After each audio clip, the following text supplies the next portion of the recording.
Friends,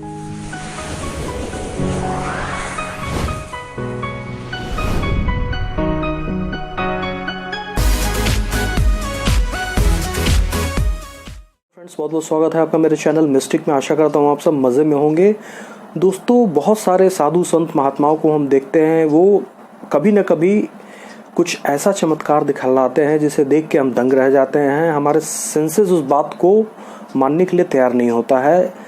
ठीक इसके विपरीत हमारे सनातन धर्म में जितने भी बड़े श्रेष्ठ ऋषि मुनि महात्मा साधु सन्यासी जो भी हुए हैं, उन्होंने चमत्कार दिखलाने इसका सख्त विरोध किया है, सख्त निंदा की है। उनके अनुसार चमत्कार दिखलाना एक जादूगर का काम है, एक मदारी का काम है। एक संत को इससे बिल्कुल दूर रहना चाहिए, और अगर कोई संत ऐसा करता है तो उसको पथभ्रष्ट साधक समझा जा सकता है। एक रियल अर्थों में संत उसको नहीं समझा जा सकता है। इसका कारण ये है दोस्तों कि संत का काम है लोगों के हृदय में आध्यात्मिक चेतना का विकास करना, भगवत प्रेम को उत्पन्न करना, सो दैट लोगों को भगवान में प्रेम हो, और जिस चीज़ में प्रेम होगा वो देर सवेर उसको पा ही लेंगे। तो भगवान की ओर उन्मुख करना ये साधु संतों का काम है। बहुत अपने आध्यात्मिक शक्तियों का प्रदर्शन करना चमत्कार के रूप में, इसकी घोर निंदा की जाती है अध्यात्म में। फिर भी इन सारे चीज़ों के बाद भी दोस्तों हम देखते हैं हमारे यहाँ काफ़ी बड़े बड़े संत हुए हैं, जैसे साईं बाबा हो गए, शिरडी के साईं बाबा, अक्कलकोट के स्वामी जी महाराज, और इधर ले ले तो हमारे तुलसीदास जी महाराज। इन सारे लोगों ने समय समय पे चमत्कार ही नहीं दिखलाया है, बल्कि इतना बड़ा चमत्कार दिखाया है जिसे देख के बुद्धि चकरा जाती है, जो बिल्कुल अप्राकृतिक है।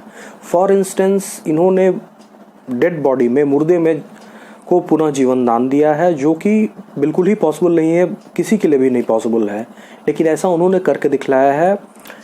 तो अब सवाल ये उठता है कि एक तरफ तो वही बोल रहे हैं चमत्कार मत करो, चमत्कार पे भरोसा मत करो, ईश्वर भक्ति पे भरोसा करो, फिर वो चमत्कार क्यों दिखाते हैं?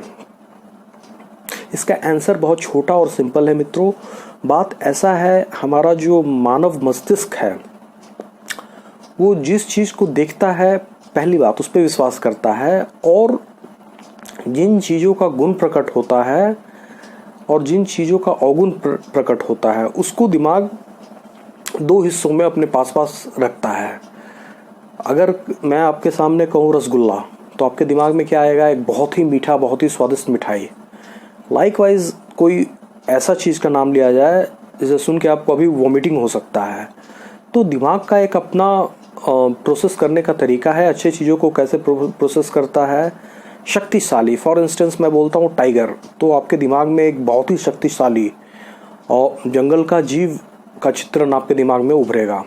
आप ऐसा सोचेंगे जो कि हर तरीका के शक्ति से युक्त है, बहुत ही पावरफुल है, हर किसी पे डोमिनेंट हो सकता है, और ये निश्चित रूप से जंगल का राजा बनने के लिए योग्य है।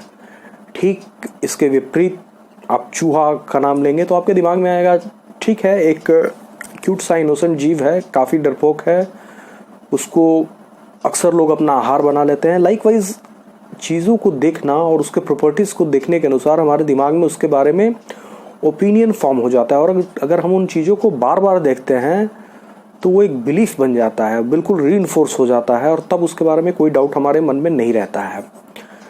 अब हम भगवान के बारे में संत महात्मा बहुत सारी कथाएं सुनाते हैं और उनके बारे में बताते हैं, उनका आचरण कैसा है, जब सगुण ब्रह्म हो, निर्गुण ब्रह्म हो तो वह कैसा है, सब कुछ बताते हैं। लेकिन जिन लोगों का बहुत उन्नत संस्कार है, वो तो उसको ठीक जैसा वो बता रहे हैं वैसा वो समझ लिए।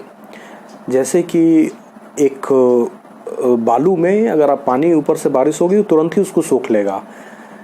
ठीक इसके विपरीत अगर पत्थर पे बारिश होगी भी तो क्या उसका असर होगा? पानी बिल्कुल ही वो स्कैटर हो जाएगा, पत्थर उसे एब्जॉर्ब नहीं कर सकता है।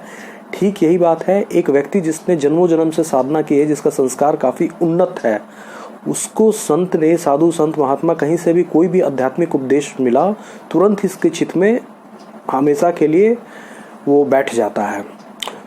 लेकिन संस्कारहीन मनुष्य है, वो शंकालु होते हैं, वो अक्सर टाइम तो जो प्रवचन वो सुनते नहीं हैं, वो इवैल्यूएट करने में अपना समय बिता देते हैं। सामने वाला जो बोल रहा है वो क्यों सही है, मैं जो बोल रहा हूँ वो, मैं जो सोच रहा हूँ वो क्यों नहीं सही है, ये संत कैसे हो गया, संत के लक्षण। उसका दिमाग तरह तरह के शंकाओं से भरा होता है, कारण कि उसने दिमाग का शोधन नहीं किया, उसके शुद्धि में जो समय लगना चाहिए था, संस्कारों को उन्नत नहीं किया, और यही जो कहिए कि दुर्गुण है, कुसंस्कार हैं, अब उसके आध्यात्मिक रास्ते में उसे आगे नहीं बढ़ने दे रहे हैं। तो ऐसे लोगों को भी अध्यात्म में उन्नति करने का हक तो सबको है मित्रों, लेकिन वो किसी ने संत ने जो कहा उस पर विश्वास नहीं कर पाता है। तो समय समय पे संत ऐसा चमत्कार दिखलाते रहते हैं कि भगवान में विश्वास जम जाए। वो बोलते हैं कि भाई ये मैंने नहीं किया, मैं तो उनका एक तुच्छ दास हूँ, जैसे कि करोड़ों अरबों उनके दास हैं, मैं भी उनमें से एक हूँ।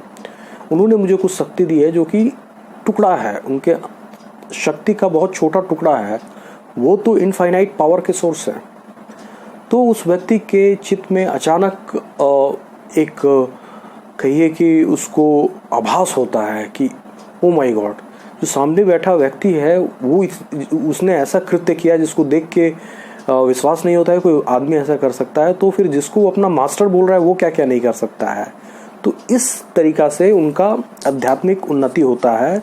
हालांकि ये बहुत रिकमेंडेड नहीं है। साधु संत के बातों को आप सुनते हैं, जो भी आप धार्मिक किताबों में पढ़ते हैं, वेद हुआ, पुराण हुआ, शास्त्र हुआ, जैसा वो बोलता है उसको वैसा ही मान लेना और वैसा ही आचरण में लाना, यही एक श्रेष्ठ साधक का लक्षण है। लेकिन जो लोग ऐसा नहीं कर पाते हैं उनके लिए समय समय पे साधु संत चमत्कार करते रहते हैं, और कभी काल तो ऐसा चमत्कार कर देते हैं। फॉर इंस्टेंस तुलसीदास जी महाराज हैं, वो एक औरत जा रही थी, उसको उन्होंने बोला सौभाग्यवती भव।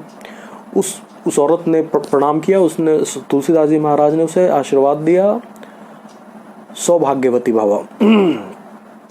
अब वो औरत रोने लगी, बोली कि अभी अभी मेरा पति जो है वो मर गया है, मैं तो नहाने जा रही हूँ, मैं गंगा नहाने जा रही हूँ, मैं उसके साथ सती हो जाऊंगी। पहले सती प्रथा हुआ करता था, सही है गलत है इस पर मैं डिबेट नहीं कर रहा हूँ, लेकिन तुलसीदास जी ने महाराज ने उसको क्या बिना अनजाने ही ये आशीर्वाद दे दिया, सौभाग्यवती भव। अब उनको बड़ी दया आई। संतों का जो दिल होता है वो मोमबत्ती की तरह होता है, थोड़े से उष्णता से पिघल जाता है। उनको काफ़ी दया आई। उन्होंने राम भगवान से वहीं पे प्रार्थना किया कि भाई इसके पति को वापस जिंदा कर दीजिए, और ऐसा ही हो गया। जब वो नहा के घर गई तो उसका पति बैठा हुआ था। सारे लोग घोर आश्चर्य में। जिस वैद्य ने उसका ट्रीटमेंट किया था वो आश्चर्य में, इसकी हृदय गति तो बंद हुए, घंटों हो गया, वो कैसे उठ के बैठ गया। तो ऐसा उन्होंने बोला राम भगवान ने किया है, मैंने नहीं किया है, मैं एक मीडियम हूँ। तो लोगों का इसमें सोचिए, इस घटना ने कितने नास्तिकों के हृदय में भक्ति का अंकुर बो दिया होगा, कितने दिलों में एक दीपक जल गया होगा, श्रद्धा का दीपक जल गया होगा। ये दिखता नहीं है लेकिन होता है। तो यही कारण है मित्रों, संत महात्मा इस बात को जानते हुए भी कि चमत्कार अच्छी वस्तु नहीं है, समय समय पे लोगों के सामने इसे प्रकट करते रहते हैं कि जिसकी कच्ची साधना है, जो कच्चा साधक है, उसकी जो भक्ति है सुदृढ़ हो सके। तो आशा करता हूँ मित्रों आपके इस प्रश्न का उत्तर देने में मैं समर्थ हुआ हूँ। ये वीडियो आपको ज़रूर पसंद आई होगी। कल मैं फिर एक रोचक वीडियो के साथ आपके सामने आऊँगा। तब तक के लिए बहुत बहुत धन्यवाद।